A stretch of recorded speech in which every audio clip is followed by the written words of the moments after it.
Pemilu 2024 sudah di depan mata. Sebentar lagi kita akan menghadapi pesta demokrasi dan memilih siapa pemimpin yang tepat untuk 5 tahun mendatang.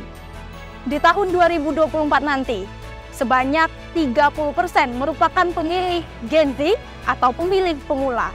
Mereka adalah orang yang memiliki KTP untuk pertama kalinya dan memilih hak pilih pertama kali di 2024 nanti.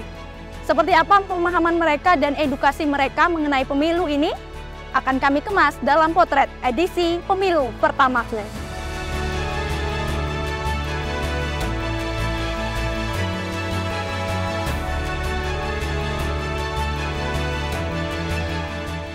Proses tahapan pemilihan umum 2024 terus bergulir. Di tahap awal terdapat pemutakhiran data pemilih dan penyusunan daftar pemilih.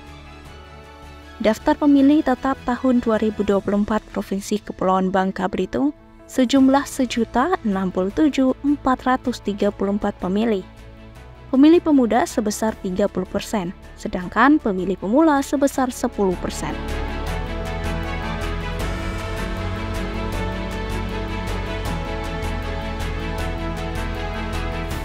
Pemilih pemula adalah para pemilih yang baru pertama kalinya di tahun 2024 menggunakan hak pilihnya.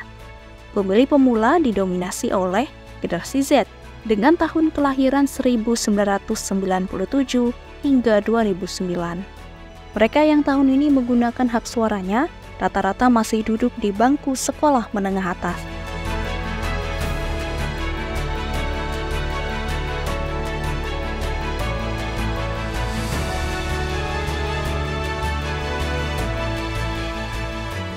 Tim TVRI Bangka Belitung menyambangi kantor KPU dan berhasil mengkonfirmasi hal tersebut kepada Abdul Ghafur selaku anggota KPU, Divisi Sosialisasi dan Pendidikan Pemilih, Partisipasi Masyarakat, dan Sumber Daya Manusia Kabupaten Belitung periode 2018 sampai 2023. Jadi para pemilih pemula ini terutama yang mereka mempunyai pengalaman pertama kali menjadi pemilih ini, mereka sangat antusias gitu ya.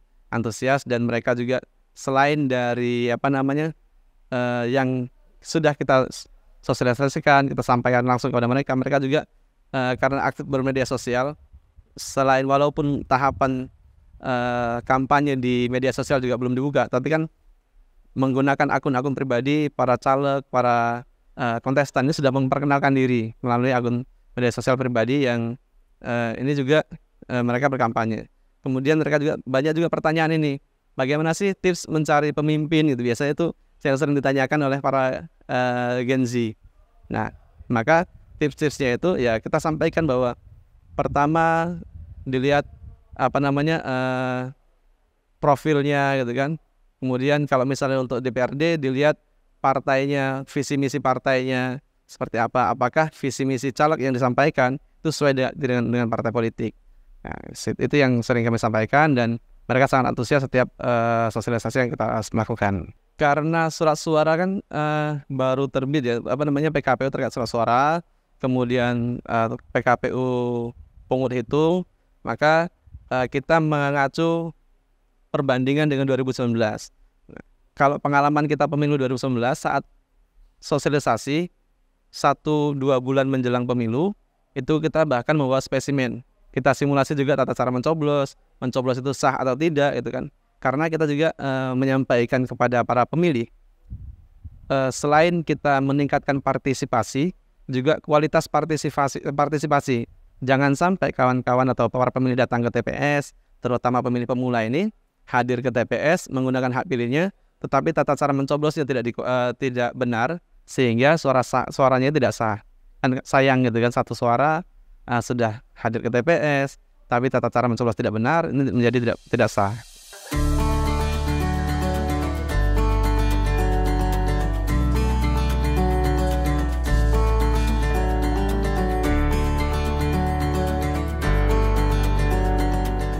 Komisi Pemilihan Umum telah melakukan sosialisasi kepada para pemilih pemula dengan mengadakan roadshow ke sekolah menengah atas dengan harapan para generasi Z paham dan mengerti serta menyampaikan suaranya dengan memilih secara aktif di TPS nanti pada tanggal 14 Februari 2024.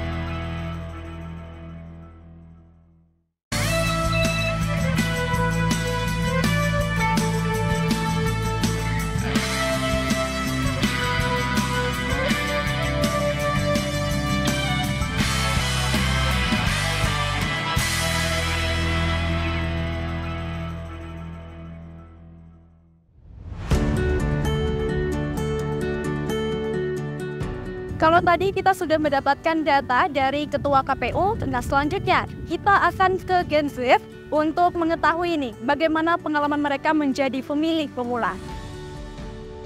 Seperti apa pendapat mereka? Yuk kita tanyakan langsung ke pemilih pemulanya.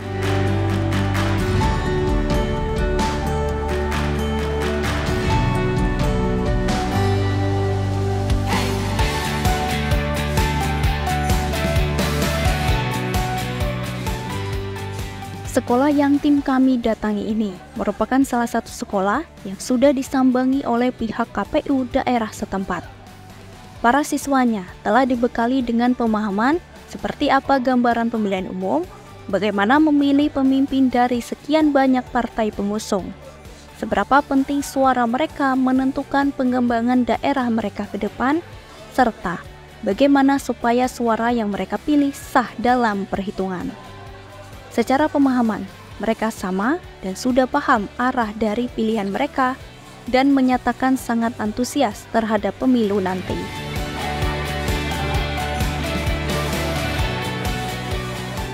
Yang saya rasakan di pemilu yang akan datang ini, tentunya saya ada merasa sedikit deg-degan, khawatir, dan juga excited sih Kak pastinya. Karena ini kan pemilu pertama, dan pemilu pertama ini saya langsung memilih calon presiden dan wakil presiden yang tentunya sangat berdampak besar bagi Indonesia ya, karena itu utama, yang memimpin Indonesia itu presiden. Dan selama ini saya cuma melihat dari keluarga, dari di TV-TV, media sosial yang pemilu-pemilu ini, tapi kali ini saya excited untuk mencobanya sendiri. Cara memilih itu sendiri, cara memilih presidennya, dan tentunya saya sudah memikirkan matang-matang akan memilih siapa nantinya yang cocok untuk kedepannya untuk memajukan Indonesia. Untuk gambaran pemimpin, pastinya pemimpinnya itu harus tegas ya Kak, karena pemimpin yang tegas itu akan membuat rakyatnya menjadi taat aturan dan juga undang-undang yang berlaku, dan juga yang pastinya harus demokratis. Tipe pemimpin yang demokratis itu, kita kan ini negara demokrasi, negara Indonesia, dari rakyat, oleh rakyat, dan untuk rakyat. Jadi tentunya pemimpin itu harus bisa mendengarkan suara rakyat dan menyalurkan aspirasi rakyatnya dengan baik pada lembaga-lembaga yang bekerja di bawah presiden. Menurut saya, karena saya kemarin ikut sosialisasi di KPU, saya lebih bisa memikirkan matang-matang kira-kira pemimpin yang seperti apa yang seharusnya kita pilih untuk Februari nanti. Karena dari adanya sosialisasi tersebut, saya lebih banyak pengawasan mengenai pemilu itu seperti apa, sistemnya gimana, mekanismenya seperti apa, dan juga tata caranya, tata cara memilih, dan kalau ada kendala pemilihan itu gimana, seperti apa. Jadi lumayan menambah wawasan saya. Yang pasti karena ini pemilu pertama saya deg-degan tapi excited juga, karena kan biasanya saya hanya melihat orang tua ataupun kerabat-kerabat yang usianya sudah lebih di atas saya memilih pemimpin yang mereka inginkan, namun di tahun depan di Februari 2024 saya akan memilih pilihan dari diri saya sendiri gitu. Kalau dari saya sendiri, saya akan memilih pemimpin yang tentunya yang saya rasa akan bisa menyalurkan aspirasi-aspirasi terutama dari anak-anak muda seperti saya, juga dari orang-orang yang usianya juga di atas saya, yang pasti bisa menyalurkan aspirasi dan mendengar aspirasi-aspirasi tersebut dari rakyat-rakyat ya. Kalau misalnya edukasi dari KPU itu sendiri, sudah disampaikan kepada kami dan alhamdulillah kami sudah bisa merasakan dampaknya. Kami sudah tahu tata cara pemilu dan apa saja sih yang harus kami perhatikan untuk memilih pemimpin yang akan kami pilih ke depannya, seperti itu. Kalau yang menggambarkan untuk pemilu tahun ini itu yang pastinya excited sama deg-degan. Excited kenapa? Karena memang ini pemilu pertama aku, jadi apa yang aku bakal pilih nanti pasti bakal mempengaruhi untuk Indonesia ke depannya. Deg-degan juga karena takut yang aku pilih nantinya salah untuk kedepannya. Jadi makanya aku benar-benar yang mencari tahu tentang presiden apa sih yang paling bagus tuh presiden ke depannya kayak gitu. Yang pastinya untuk pemimpin itu harus bisa demokrasi dan juga tegas terhadap prinsipnya. Dalam artian demokrasi karena kita yakin banget 5 tahun ke depan itu pasti bakal banyak banget hal yang terjadi dan nggak mungkin kalau presiden itu nggak mendengarkan rakyatnya seperti itu. Untuk respon saya banyak banget sebenarnya manfaat yang diberikan KPU tentang materi bagaimana sih cara menjadi pencoblos yang baik, bagaimana caranya untuk menyoblos yang baik, ataupun kalau misalnya ada kendala dalam pemilu nanti bisa ditanyain ke KPU segala macam kayak gitu. Yang pasti sih Kak, deg-degan karena ini kan pemilihan pertama saya, karena saya pasti takut memilih pemimpin yang salah. Untuk diri saya sendiri, pemimpin yang saya inginkan yaitu pemimpin yang tegas, yang pastinya demokratis dan juga peduli terhadap rakyat, karena kami terutama sebagai anak muda ingin didengarkan suaranya dan juga atas kebijakan-kebijakan yang nantinya akan direalisasikan oleh para pemimpin tersebut. Menurut saya untuk legislatif ini kurangnya sosialisasi dan juga masih banyaknya calon-calon yang belum saya ketahui. Jadi menurut saya untuk calon-calon yang sudah saya ketahui mungkin saya akan memilih orangnya, tapi untuk kayak DPRD provinsi ataupun kabupaten yang saya tidak tahu orang-orangnya, saya mungkin akan memilih partai Kak. Karena saya sudah merasakan 2 kali mungkin dari Bawaslu, dari KPU, mungkin saya sebagai pemilih pertama mendapatkan berbagai edukasi, terutama kami karena pemilih pertama ini rentan dengan yang namanya kecurangan ataupun mudah terpengaruh dengan media sosial, sehingga dengan edukasi yang diberikan KPU tersebut kami bisa lebih paham bagaimana cara memilih yang benar Kak. Yang saya rasakan di pemilu pertama saya ini Kak, jujurnya itu saya agak deg-degan sih Kak, dan juga saya merasa excited gitu karena ini pemilu pertama saya. Dan di pemilu sebelumnya itu tahun 2019 saya sempat nganter orang tua saya ke KPU Kak. Oh, yang saya lihat sih Kak, orang tua saya ngantri lalu masuk ke bilik pencoblosan dan juga cap 3 jari Kak. Gambaran pemimpin yang akan saya pilih yang pastinya yang pertama itu tegas Kak, dan juga peduli terhadap aspirasi rakyatnya Kak. Karena menurut saya pemimpin yang peduli terhadap aspirasi rakyatnya itu akan mendengarkan rakyatnya untuk mengambil sebuah keputusan Kak. Untuk pilihan legislatif nih Kak, kan untuk capres sendiri ada 3 dan sudah pasti ya Kak itu ditayangkan di TV, yaitu melalui debat-debatnya kita bisa menontonnya. Dan untuk pileg yang provinsi, kabupaten itu kan banyak nih Kak. Nah jadi menurut saya itu saya akan lihat calonnya terlebih dahulu. Apabila ada yang saya kenal maka saya akan pilih, dan mungkin jika saya tidak kenal sama sekali saya mungkin akan pilih partainya Kak. Respon saya itu Kak, kan kami pernah mendapatkan sosialisasi 2 kali Kak, dari Bawaslu dan juga dari KPU. Nah dari keduanya itu Kak, itu menjelaskan tentang tata tertib untuk pencoblosan dan juga hal-hal yang perlu diperhatikan Kak. Untuk melihat apakah kita sudah paham atau tidak, maka dilakukanlah tanya jawab Kak oleh KPU dan Bawaslu tersebut Kak.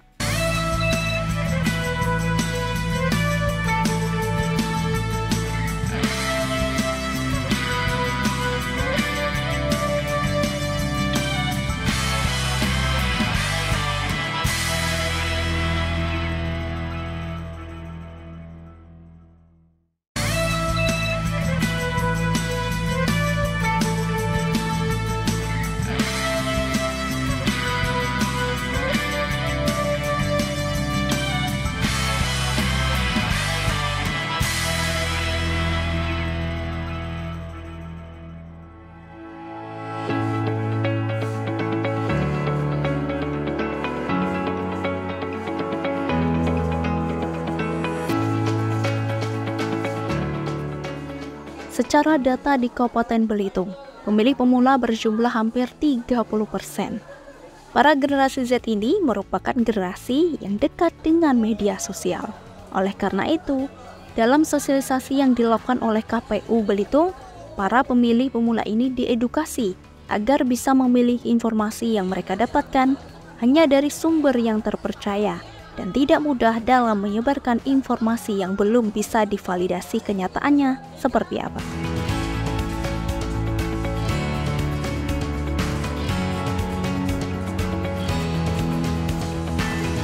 Pihak KPU Kabupaten Belitung juga mengumumkan nama-nama akun yang sudah terverifikasi oleh lembaganya untuk bisa dipercaya sebagai media komunikasi kampanye oleh para partai politik maupun calon legislatif atau calon presiden Republik Indonesia.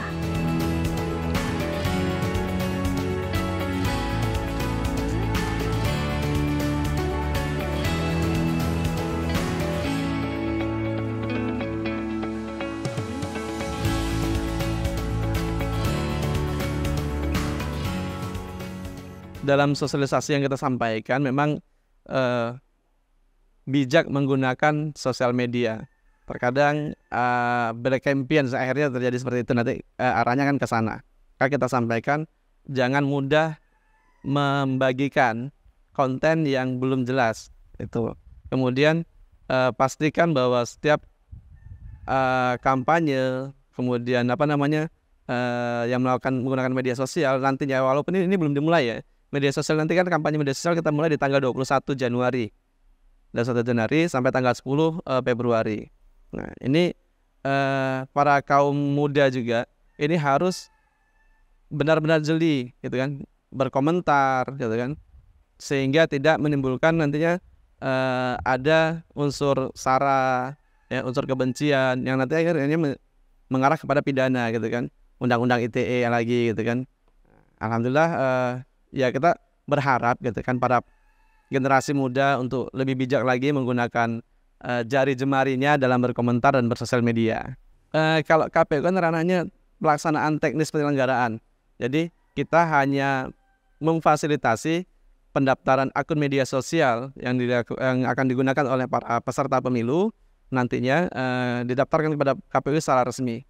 Dimulai dari tanggal 21 dan harus ditutup akun media sosial yang resmi ini pada tanggal 10 Februari. Sehingga untuk pengawasan ini kami tidak di situ ranahnya, itu ranah Bawaslu. Nah, apakah nanti itu dianggap pelanggaran ataukah nanti ini dianggap menyimpang gitu ya, itu ranahnya Bawaslu. Kita hanya memfasilitasi bahwa akun media sosial yang resmi yang digunakan oleh peserta pemilu 1, 2, 3 sampai 20 setiap platform itu. Money politik ini kan kalau orang nyebut sering dibicarakan gitu ya, disampaikan bahwa ternyata money politik itu ada, tapi sampai hari ini tidak pernah tertangkap tangan. Benar enggak money politik itu ada?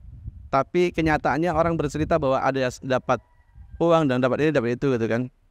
Nah, kita sampaikan juga bahwa ini merupakan bagian dari pelaksanaan korupsi gitu ya, menyogok dan disogok, dan hak suara ini sayang sekali ketika kita memilih hanya karena uang. Maka kita sampaikan kepada para pemilih untuk memilih itu bukan berdasarkan karena uangnya. Tolak politik uang dan pilih karena memang yang dipilih ini benar-benar berprestasi dan nantinya akan membawa Indonesia lebih baik lagi.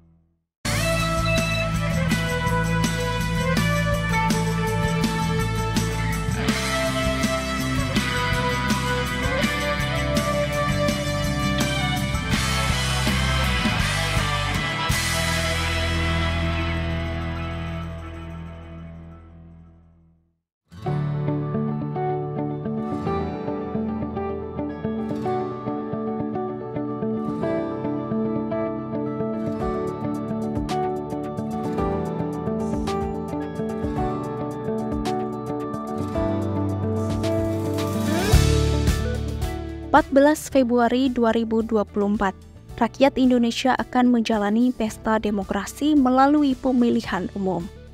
Di tanggal tersebut, para pemilih pemula hingga pemilih lainnya akan menyampaikan suaranya lewat surat suara yang mereka coblos di TPS terdekat.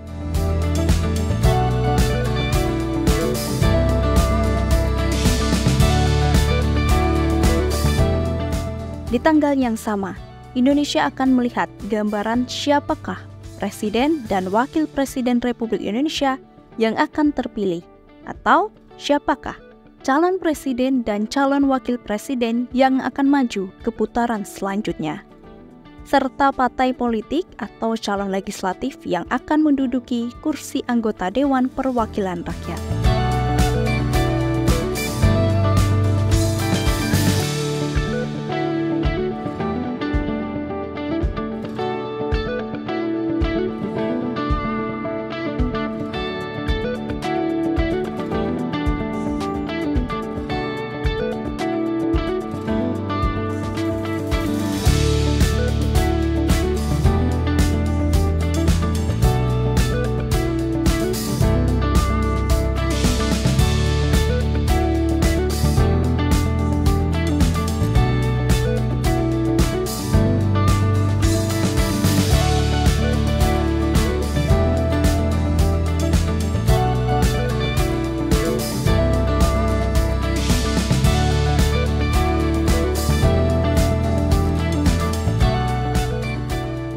Terdapat 18 partai yang akan melenggang dalam kontestasi pemilu 2024. Oleh karena itu, para pemilih pemula wajib dibekali gambaran yang mengedukasi mereka akan pemilu pertamanya.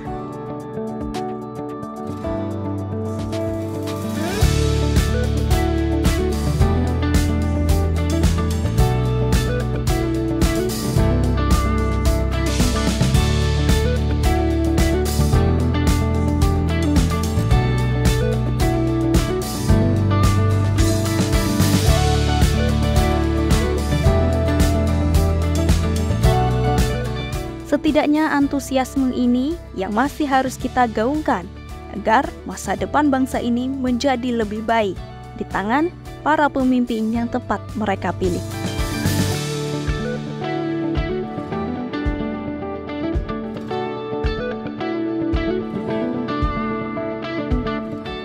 Menurut pengamatan kami, pemilih pemula sudah teredukasi dan paham seperti apa konsep pemimpin yang akan mereka pilih nanti di pemilu 2024. Sekian potret kali ini edisi Pemilu Pertamaku bersama saya Yunita Karisma. Sampai jumpa di potret selanjutnya.